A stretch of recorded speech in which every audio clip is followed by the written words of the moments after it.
नमस्कार मेरे प्यारे बच्चों। आज हम शुरू करने जा रहे हैं पाठ 5 जिसका शीर्षक है रहीम के दोहे।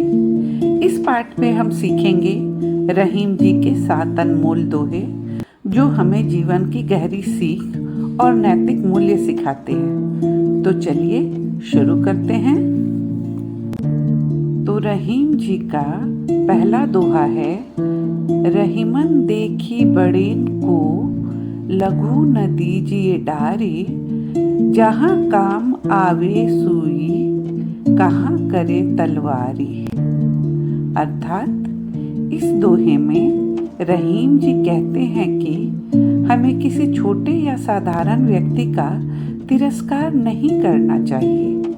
कभी कभी एक छोटा इंसान भी बड़ा काम कर देता है। जैसे जहाँ सुई काम आती है वहाँ तलवार कुछ नहीं कर सकती। अब देखते हैं अगला दोहा जो सेवा और उदारता की मिसाल है। तरुवर फल नहीं खात है, सरोवर पियहि न पान, कही रहीम पर काज हित, संपत्ति संजहि सुजान।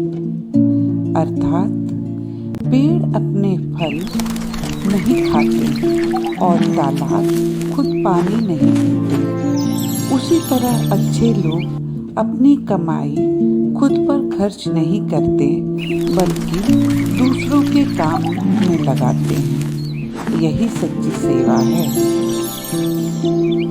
पाठ को आगे बढ़ाते हुए चलिए हम अगले दोहे पे चलते हैं।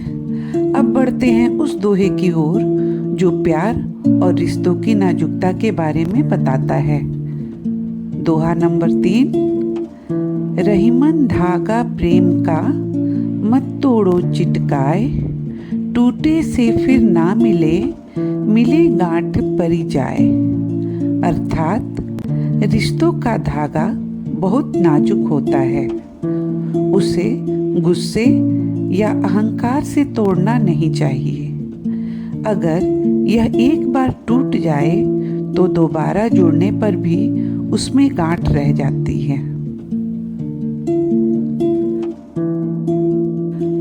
हमारा अगला दोहा है, रहीमन पानी राखिए बिनु पानी सब सोन, पानी गए न उबरे मोती मानुष चून। अर्थात यहाँ पानी का मतलब है नम्रता, शर्म और शीतलता।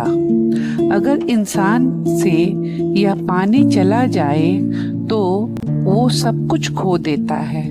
जैसे मोती से चमक, इंसान से अच्छाई और चून यानी आटा से ताकत।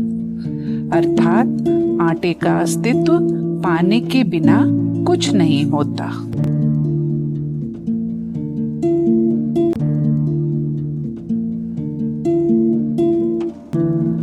रहीमन विपदा हूँ भली जो थोरे दिन होए, हित अनहित जगत में जानी परत सब कोय। अर्थ, छोटी छोटी मुश्किलें जीवन में जरूरी है क्योंकि विपत्ति ही हमें सिखाती है कि कौन हमारा सच्चा हितैषी है और कौन केवल दिखावा करता है।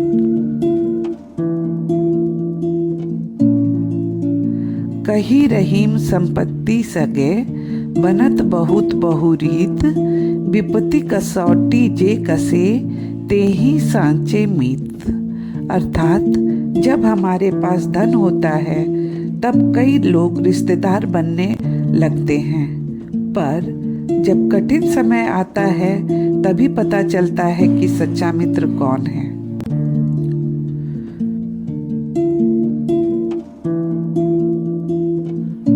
अब हम एक बहुत गहरा दोहा पढ़ने जा रहे हैं जो वाणी की शक्ति को दर्शाता है।